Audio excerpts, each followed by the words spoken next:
मैं आपका धन्यवाद करना चाहता हूं। माननीय अध्यक्ष महोदय,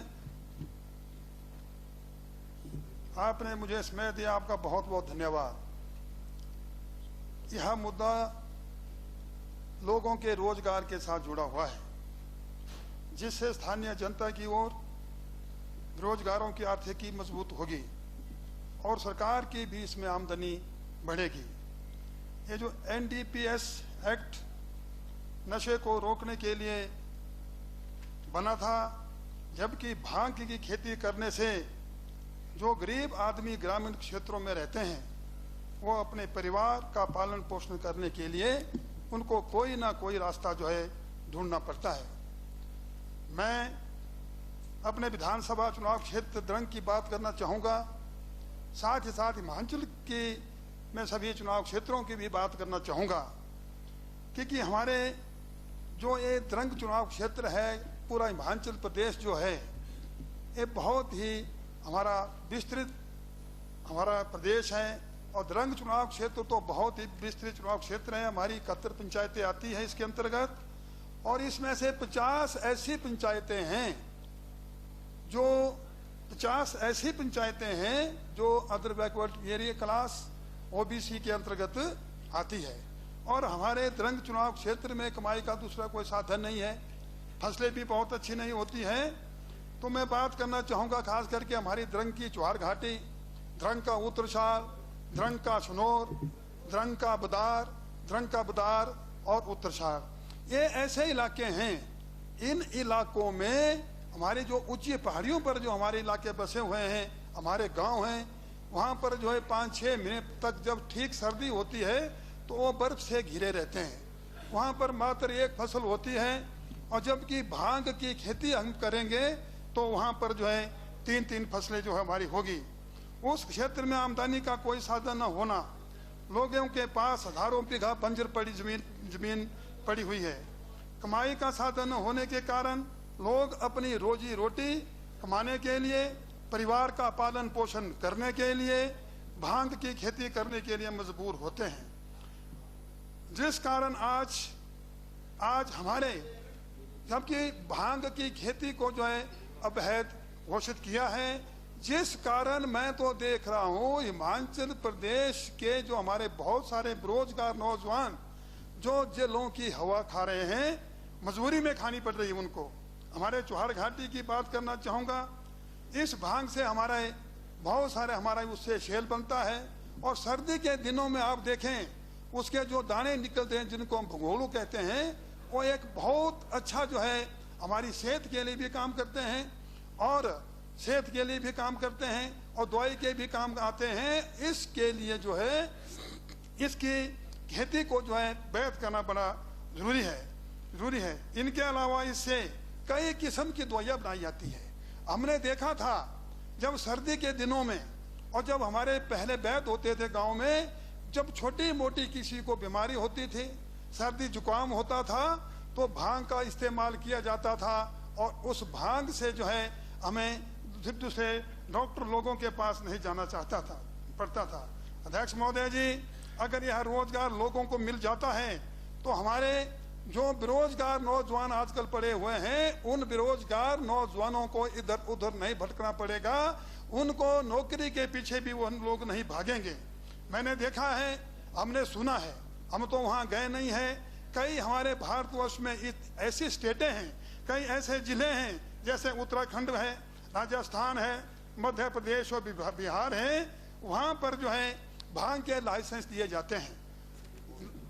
कई राज्यों में पॉलिसी बनाई गई है और उन क्षेत्रों में भांग की खेती करने की अनुमति दी गई है। उस नीति अनुसार भांग पर निर्धारित उद्योग भी लगाए गए हैं जहां पर दवाइयाँ बनाई जाती है और इसका जो तेल निकलता है, ये तेल जो है बहुत ही काम का होता है, कई बीमारियों के काम के लिए आता है। मैंने सुना है कि आयुर्वेदिक दवाई में तो बहुत इस्तेमाल होती है, भाई भांग का तेल बहुत इस्तेमाल होता है। और हमारे पहाड़ी क्षेत्र के लोग सर्दियों में भंगोड़ू का नशा, भंगोड़ू जो भंगोड़ू निकलते हैं उसका सेवन भारी मात्रा में नशा नहीं है, उसका भंगोल उसमें नशा नहीं होता है, भारी मात्रा में उसको जो है यूज करते हैं। हमारी पहाड़ी क्षेत्र के लोग वहाँ ठंडक होती है, इस इलाके में भंगोड़ों का अधिक प्रयोग होता है जो खाने के काम आता है। और अध्यक्ष महोदय, सुना है कि इससे, हमने सुना है कई प्रदेशों में इससे जूते बनाए जाते हैं, कपड़े बनाए जाते हैं और जो बहुत कीमती होते हैं। पहले जब हम छोटे छोटे थे तो जैसे मैंने पहले कहा, हमारे देखते थे क्योंकि गांव में जो है बहुत गरीबी थी, गरीबी के कारण लोग जो है डॉक्टर के पास नहीं पहुंचते थे और उसका भांग का थोड़ा इस्तेमाल करके ये कई बीमारी को खत्म करते थे। भांग की खेती पर पाबंदी इसलिए लगाई गई थी क्योंकि इसे अवैध धंधा मानते हैं और इसे नशीले पदार्थ से जोड़ा गया है। मगर आज तक किसी ने जानने की कोशिश नहीं की भांग से हमें कितने फायदे हैं और इसके अंदर कितने गुण हैं।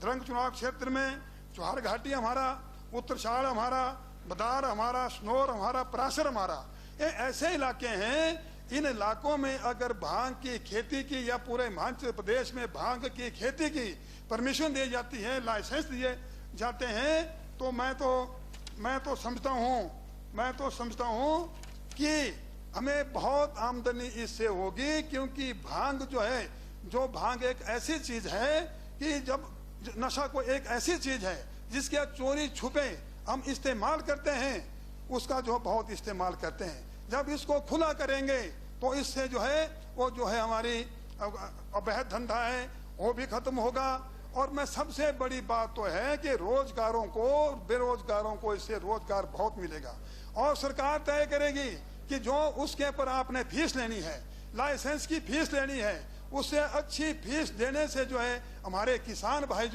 पीछे नहीं हटेंगे और जिससे सरकार को बहुत रेवेन्यू आएगा। ये बिल्कुल स्पष्ट बात, बहुत रेवेन्यू आएगा, हजारों करोड़ रुपए इकट्ठे होंगे। अगर जब से हम आजाद हुए हैं हिमाचल प्रदेश में अगर भांग की खेती को वैध करने की वैध किया होता तो आज हमारी हम कर्ज के तले ना दबे होते। ये मैं बिल्कुल अपने ये भी एक्सपीरियंस के बारे में हम इसके तले में ना दबते। और आज हम देख रहे हैं कि भांग का अधिकतम प्रयोग नशे के रूप में करने से प्रदेश की युवा पीढ़ी दिन प्रतिदिन धूम्रपान की लत की ओर बढ़ रही है और वैध रूप से भांग का उत्पादन दिन प्रतिदिन बढ़ रहा है। हमारा कुल्लू का जिला है, हमारा मंडी की तो मेरे ख्याल 6-7 ऐसी चुनाव क्षेत्र हैं जहां पर भांग की अच्छी खेती होगी और जिससे कि हम लोगों को, हमारी सरकार को भारी आमदनी होगी। तो मैं, क्योंकि समय की कमी बता रहे हैं और अध्यक्ष महोदय जी, मैं एक निवेदन करना चाहूंगा, नौजवान नौकरी के पीछे नहीं भटकेंगे, लोग उस धंधे को करेंगे और अपने जब ये सीजन लगता है भांग का लगता है तो उस समय मैं कहना चाहूंगा उनको मजदूर लगाने पड़ेंगे। मैं माननीय मुख्यमंत्री महोदय जी आपसे निवेदन करना चाहूंगा कि ये जो मुद्दा है, ये मुद्दा अकेले द्रंग चुनाव क्षेत्र से नहीं जुड़ा हुआ है। ये मुद्दा बेरोजगारों की रोजगार के साथ जुड़ा हुआ है, सरकार के आमदनी के साधन के साथ जुड़ा हुआ है। आप इस प्रस्ताव को अगर पास करते हैं तो मैं तो आपका आज भी धन्यवाद करूंगा, आगे भी करता रहूंगा। इससे हमारी आमदनी बढ़ेगी और लोगों को आमदनी के साधन मिलेंगे। आपने मुझे बोलने का समय दिया, आपका बहुत बहुत धन्यवाद।